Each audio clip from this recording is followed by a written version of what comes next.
दर्शक बंधु चहल पकई सारा ओडिशा ये जो पुरी जिलार बलंगा केस से केस को लेकिन वर्तमान आज पर्यंत 3 दिन बीतीगला 4 दिन को बीतवा अल्प समय बाकी रही या भितर अनेक कथा चली पुलिस तार तदंत चलई साइंटिफिक टीम तार तदंत चलई अंचल लोक मैंने विभिन्न प्रकार कथा निज निज आलोचना करुँच आलोचना चारिआडे खेली सारा ओडिशा व्यापीगला ए पर्यंत कौन प्रकार सरकारी तरफ पुलिस प्रशासन तरफ दोषी किए ए पर्यंत गिरफ होई नाही। तेणु साधारण रे उठी अनेक प्रश्न मु आपण मानकु देखैबी से जो 3 दिन तलर घटनार जी थे मुख्य लोक जी से झील को उद्धार करते जहा द्वार को से झील दौड़ी दौड़ी निया लगी अवस्था आसी सीधा सड़क पाखे पहुंचीला से व्यक्ति प्रथमे जी रक्षा करते मुझे सीधा सड़क आपन को भेट करी। आपण न्यूज रु स्वागत। आपण ना कौन? दुखीश्याम सेनापति। दुखीश्याम सेनापति आपण कौन से दिन प्रकृत घटना है केमती कौन है कौन? शनिवार सकाल 8 रु 8:30 समय मु मो दुआरे बसी चाह पिउथाए मु देखी तो गोटे नाबालिका जली जलिकी मो दुआर को दौड़िकी आसला मत नमस्कार टे पकईला मुझे मजे मुझे पानी दियो मत टे बचाओ सा शरीर सब जली जाइतिला से मो स्त्री मो झील घर भर को नहीं गले तार सो कपड़ा रे लिभे लिभे अलग लुगा कपड़ा देहरु ड्रेस फेस सब कड़ाकड़ी कले गोटे ड्रेस पिंधेले तापर मो पाक नहीं आसिले मुझे झील तो ना कौन ना तो मुझे तो झील तो ना कौन गोटे कौन गोटे नाटे कहला तरह मन पड़ानी बोल तो घर ना बायबर बोल तो बापा ना कौन ना कालू अच्छी बोले एमती कौन है तोर ना मुझे मो सांग घर को बही देवाई बही देखी फेरवा रास्त अजना व्यक्ति 3 जन मुहरे गामछा बांधिक थे मो मुहरे रुमाल मारी मते गाड़ी रे उठे आइला एमती मते गले मुझे सडन शुणिकी बस्ती की गली करी बोली गोटे पिला को भेटिली बोले एमती तुम गाँव में कालू किए ना आम गाँव में 3टा कालू अच्छी बोली आम दुआर मुहर गोटे झील तुम जली पड़ी तुम शीघ्र आस से मोटू आगु आसला देखला जे गाँ झील ये सी गाँ लोक फोन कला पुलिस की फोन कला 108 को फोन करमती लोक सब आसिले एटी घंटे 2 घंटा खंडे लेट हो गला रास्ता जाम हो गला तृतीय गोटे अटोरे नहीं जा भितर 108 पहुंचला भुवनेश्वर मेडिकल नेले।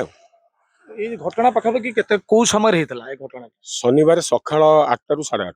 8:30 भितर आपण यही घरे थिले यही घरे आपण थिले से को पटे आसिला सही रास्ता दे आसिला कदली पोड़ा चिन्ह भी धीरे अच्छी देखी पारे दर्शक बंधु यही से रास्ता यही रास्तार सेपट हूँ नदी ये मझे केनाल केनाल सेपट हूँ नदी बंध यहीपटे से झीलटी दौड़ी दौड़ी निजर प्राण विकल निजक बचाई रक्षा करने सीधा सड़क आसी द्वारा पहुंचला यही से घर यही से द्वार आम जो बर्तमान ठिया ये से झील आसी प्रथम पहुंचला प्रथम सेनापति बाबू को ता गुहारी कही पड़ी जाऊँ मत रक्षा कर बचाओ एम सब कही सेनापति बाबू तांकर पारिपार्श्विक जेतिकी साहाय्य करिया कथा ता बापा माँ कथा पचारि तार आड्रेस पचारिकी पाखापाखि सांगे सांगे से जाइतिले से गाँ को एवं तार घर लोक डाकी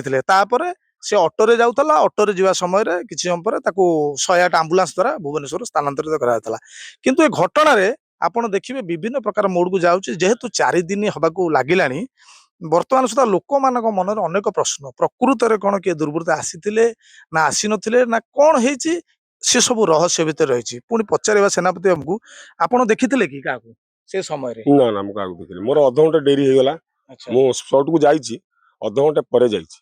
अध घंटा पर स्पॉट को जाइछि जाइला बेलू के ना आपण से आज पहुंचा भितर आउ किए थिले कि पाखापाखि आखापाखि गाड़ी फाड़ी किछि जाउतला कि? हां मो पाखरे आउ 2 जण थिले से देखिकरी से झियो को माने डरिकरी पळेले जळंता अवस्था देखिकरी पूरा जळुतला शरीर। हां हां अच्छा तापर आपन को कोन केमती ताकू पुणी ये कले से जगह रे कोन केमती हला सब कोन डिटेल्स कोन हम किछि नै सेया तो झियोटा जते मेडिकल नै गले हम क्लियर हो गली कोन ता बापा मां आसी गले ता मेडिकल नै करी गले ता गां लोक आसी गले हम भाबिलु मेडिकल नै गले झियो बंची जीवो झियो ठीक आसीतला कोन पे बोले आपन को कहिछि सी एठै की आसीतला सांग घर को बही दवा पे ताकू रास्ता रे उठी आइले। अच्छा सांग घर तार आसीतला बही दवा पे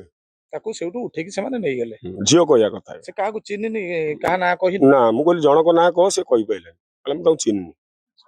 कौन लगुच आपको ये घटना कौन आउ किसी अन्य सन्देह आप कि आपण मन को कौन लगुच कौन हेते पारे? 4 ଦିନ ହେଇଗଲା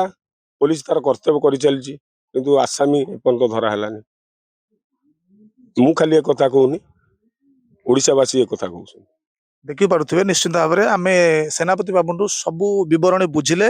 ସେ କେମିତି ସେ ଝିଅକୁ ଉଦ୍ଧାର କରିଥିଲେ, ତାଙ୍କ ପାଖରେ ସେ ଝିଅ କେମିତି ଆସି ପହଞ୍ଚିଥିଲା, କୋଉ ସମୟରେ ପହଞ୍ଚିଥିଲା, ତାପରେ ସେ କଣ କଣ କରିଥିଲେ ସେ ବିସ୍ତୃତ ଭାବରେ ଆମକୁ କହିଲେ। ଏ ଭିତରେ ଅନେକ ପ୍ରଶ୍ନ ଉଠୁଛି, ପୋଲିସ ମଧ୍ୟ ପ୍ରଶ୍ନବାଚୀ ହଉଛି, କୋଉଠି ନା କୋଉଠି କିଛି ତ୍ରୁଟି ବିଚ୍ୟୁତି ରହୁଛି। ତେଣୁ ଆଗାମୀ ଦିନରେ ସରକାର ୟା ଉପରେ କଣ ପଦକ୍ଷେପ ନେଉଛନ୍ତି ରହିଲା ଦେଖିବାକୁ ବାକି। ପୁରୀରୁ ପୁରୀ ବଳଙ୍ଗାରୁ ସତ୍ୟଜିତ ମିଶ୍ର, ନ୍ୟୁଜ ରୁମ୍।